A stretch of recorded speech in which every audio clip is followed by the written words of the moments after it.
Hello everyone, and welcome to some more horrific news. Okay, looks like we've got a game update for Five Nights at Freddy's. Let's have a look at it.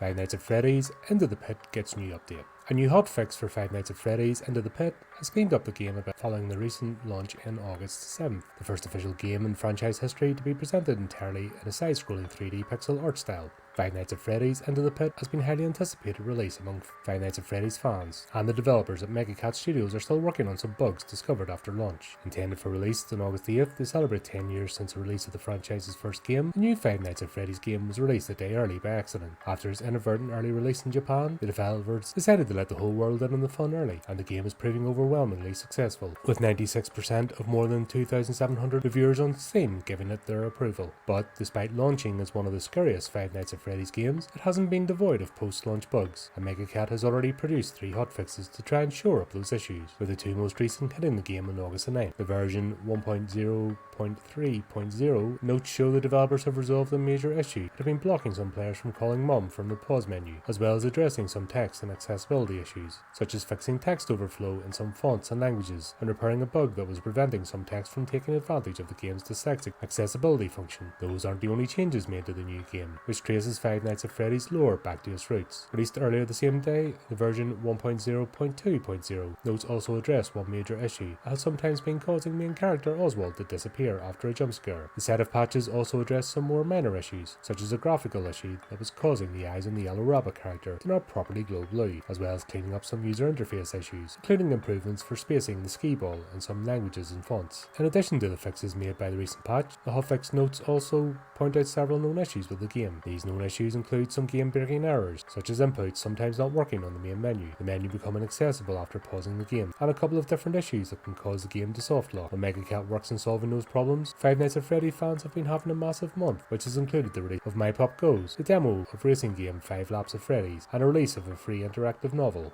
Right, and this is a bunch of the fixes they made. God, is this a technical manual or an article? I suppose that's one way to get your word count, eh? Just copy and paste all the notes. Alright then, there's that. Yeah, that was fun. Alright, so they released the game early. As always, this is the thing with games now. Release them sort of half-arsed and they're buggy as hell. I don't know. Then there used to be a process where the games were tested rigorously and then released to the public. If you're thinking about picking this up, I would personally hang off a few months, wait till they get their crap sorted, and then maybe look at it. But for the moment, yeah, okay, that's a thing. It's buggy as hell. That'll annoy you. They're trying to fix it, so yeah, personally, I would leave it a wee while and then maybe look at picking it up. But there you go. Let me know what you think. And until next time, keep updated with the channel, do the type of clicky things, and remember to keep it creepy, keep it horrific.